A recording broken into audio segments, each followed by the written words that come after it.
We will keep the rugby conversation going here on Rugby Lives Here. Thanks for joining us on this Thursday evening. And we have a very special guest. Well, it's all special on Rugby Lives Here. We have Charlie Brown, the SRU Rugby Development Manager. And for Charlie, we'll be talking about what you're doing with SRU as the Rugby Development Manager. But you have such a fascinating background that we need to start from the very beginning of your rugby journey.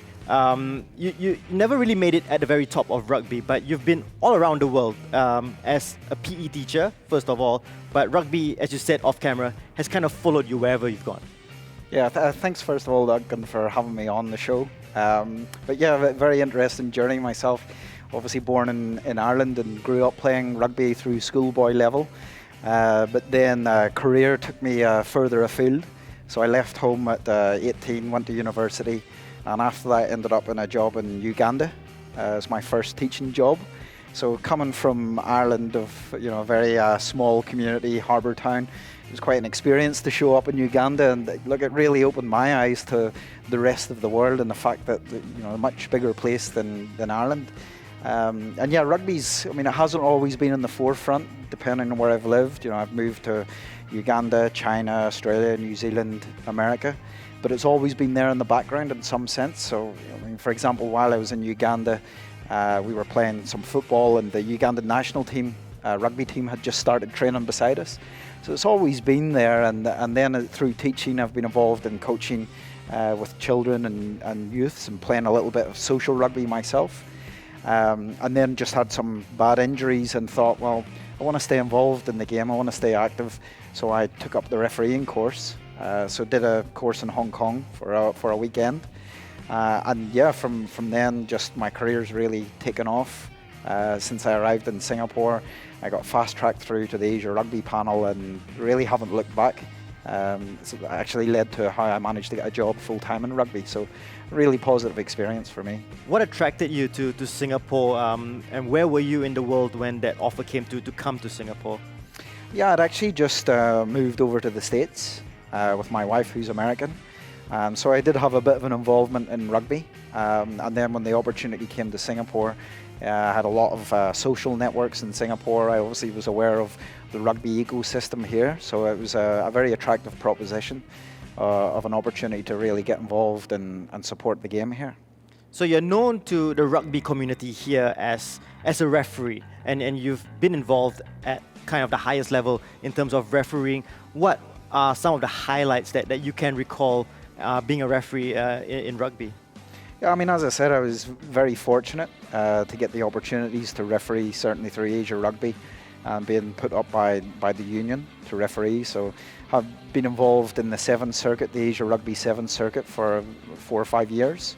Got to travel a lot around Asia, meet some really interesting people. So that was really exciting, but I'd say certainly highlights would be being involved with the World Series Sevens. So we hosted in Singapore and also been involved in the Hong Kong and Dubai legs. So yeah, running out for the Hong Kong Sevens, which was the home of Sevens rugby, was really a personal highlight for me, and just to be involved in the crowd and the quality of players was definitely a personal high. We've never had a referee in any of our shows here on One Play Sports. So just to get behind the psyche of a referee, do you feel the nerves as I'm sure a player would feel before a match, and how do you prepare? Do you need to have your nutrition the same way as a player would have? Yeah, funny, changing from playing into refereeing, there's a lot of similarities around your preparation. If you don't train, if you don't eat well, sleep well, you're going to have a bad game. I'd say the biggest difference for me was when I was playing, it was all about getting myself psyched up, whereas when I referee, it's all about staying calm before I go out so that I make good decisions. But certainly being one referee as opposed to one of 15 players has a lot of focus placed on you and a lot of pressure in that sense. So, really as a referee, you have to spend a lot of time just working on how to control your thinking process, how to ensure that you make the right decisions, and I guess more importantly, how to move on if you perhaps make a wrong decision. Yeah. I think referees, wherever you are subject to plenty of abuse, whether it's football, whether it's rugby, whether it's table tennis. How do you overcome that, and how do you deal with players who perhaps are not really happy with a decision you've made? That's a good question. I mean, I guess there's two really elements of it. I mean, one, you have to look at yourself and you have to think, well, you know, am I doing the right thing by the game? But then also it's how you communicate with players or coaches to just really see each other's side of the story. So certainly one of the things we've been working on with referees in Singapore is that understanding of what the coaches want and what the game needs, as opposed to just what the law book might say.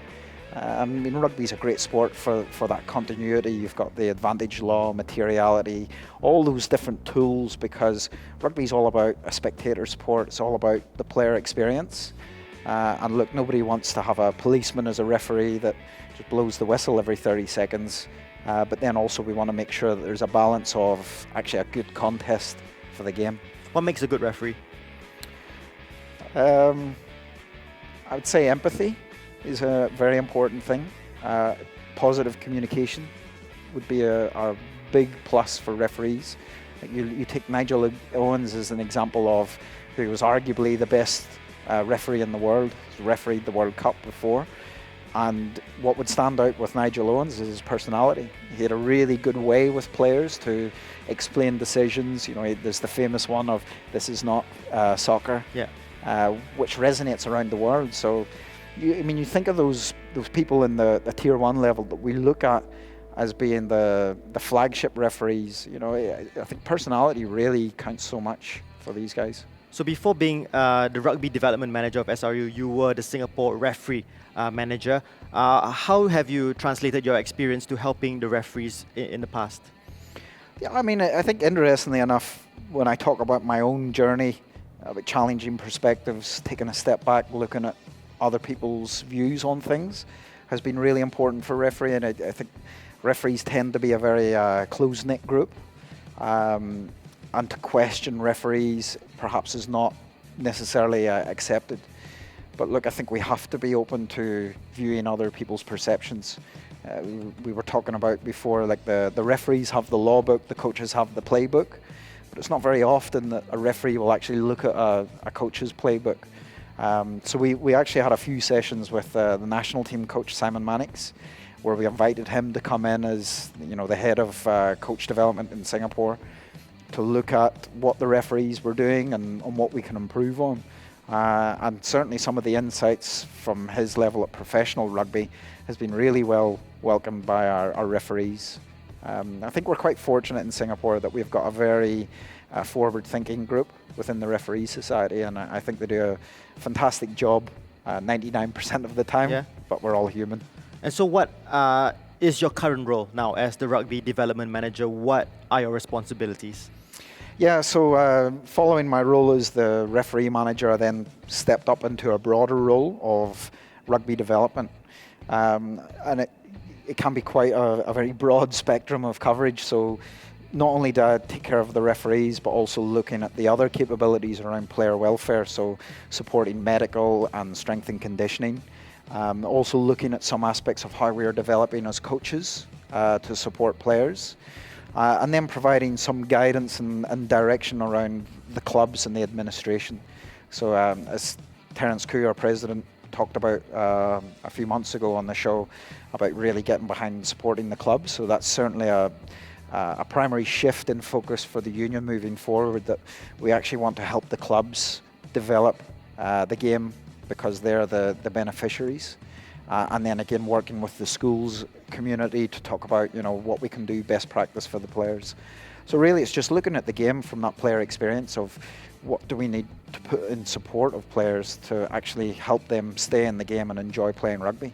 Seeing things opening up in Singapore, especially now as things are getting a little bit more under control in terms of COVID-19, what have you and your department done during the lockdown period over the past couple of months where there has been no training whatsoever?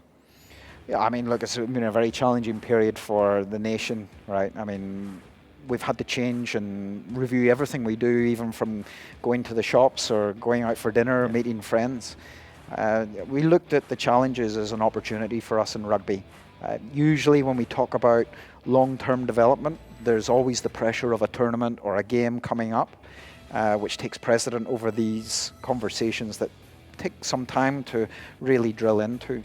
So the lockdown has actually given us an opportunity to stop what we're doing and reflect on whether we've been doing things in the right way in the past, and most importantly, how can we improve and develop moving into the future. So we've done quite a lot of engagement with the clubs to talk about aspects of governance linked to player welfare. So we've been talking about how we can ensure players are suitably insured to play rugby, talking about how players can be registered with clubs and ensuring that we have equality between all of the clubs in terms of how competitive they can be. Yeah. And then also with the coaches talking about development, talking about what we need to improve on, because usually a coach will be out, twice weekly and then all weekend. So having these evening sessions via Zoom has given us a chance to really sit down and talk about the game and talk about areas we need to improve. And that's really rolled out across all the strands. So the referees are meeting, the medical team are meeting. So it's definitely been positive in bringing our community together. I mean, everyone's looking to improve overall in Singapore rugby, but for you, are there like 2 or 3 important aspects that you would like to see immediately improve in Singapore rugby? Yeah, I mean, obviously, once we can go back to play, the important thing is that we do so in a safe approach. Okay. Everyone's itching to get back. Certainly myself, I'm itching to get back as well. But we just need to make sure that we're doing it with the right mindset of making sure that we reintroduce contact appropriately. Otherwise, we could end up having a slew of injuries because all of us have been sitting around for a good 8 months now. So that would be certainly the short-term priority. Longer term, what we just hope to see is that we can bring the community together and we can support each other as we try to get back into playing rugby, and perhaps not so much work in isolation, but actually work together club with club, and talk about what we can do together to improve rugby. And that's certainly from a union standpoint what we want to see going forward, and why we've been trying to facilitate these discussions with everyone at the table together to talk about how we can improve the game. Fantastic. And we had the women's rugby development officers on an episode of Rugby Lives Here recently, and they spoke about what they were trying to do to grow the women's game in Singapore. Could you expand on what you would like them to achieve, and especially what they can achieve within the clubs? Yeah, I mean, certainly the women's RDO program has been hugely successful in a short period of time. We have a group of enthusiastic, 2 out of 3 are quite young, but enthusiastic and young, passionate women to be looking to the future of the development of the women's game. We have quite a small community of women's rugby. So where we see in the future of this RDO program is that the RDOs would actually be based or housed within the clubs, and developing a club structure and looking to increase actually the number of clubs that we have in Singapore. So we have 3 at the moment, and we have an ambitious target of perhaps by 2024 to double that number. All right. Which is why, as the ladies talked about, it's so important to be getting into schools, universities, to really help build that pathway as we build to 2024. 2020 has kind of been a write-off in terms of competitions and tournaments for most events and sporting events in Singapore. When it does go back to normal, might be early 2021, might be mid-2021, once we have this pandemic under control, where do you see rugby in Singapore going? I mean, I think it's really important that we continue to see the growth of the sport. One of our big priorities is to really engage with schools. So at the moment we're looking to roll out tag rugby, which the girls mentioned a few weeks ago, into schools. We felt that that's a good opportunity as a pathway into playing contact rugby. So, and then really looking to build out that school community with support through the club. So regionally we would have a catchment area of, let's say, 5 to 10 schools with a club as a feeder. So that whether they move from a primary school playing rugby to a secondary school that doesn't, they actually still have a home to play rugby. And then to see that continue on into the adult game, where the junior rugby clubs then have connectors to the senior club, so that there's just really guidance for the players, that someone always has the arm around their shoulder escorting them along the way. And I mean, even if they leave, go for national service, they know that there's someone there waiting for them with open arms to come back afterwards. Oh, great to see that there are plans in place. You looking forward to refereeing as well once things open up? Yeah, maybe not so much. It's been a few months without a great deal of exercise. Look, I mean, I see my value as a referee and how we're supporting the community, and that as a referee you don't really care who wins at the end of the day. You just want to see people enjoy the experience. So yeah, I'm sure I'll be dragged into pulling the boots on again. We've got a few young referees coming up, but I guess they need a mentor to look up to. Well, very insightful stuff with Charlie Brown, the Singapore Rugby Union Rugby Development Manager. Got a real insight into what a referee does and his psyche during a match. Fantastic stuff. Thank you for joining us on Rugby Lives Here. And we will see you on the very next episode every Thursday at 7 p.m. See you.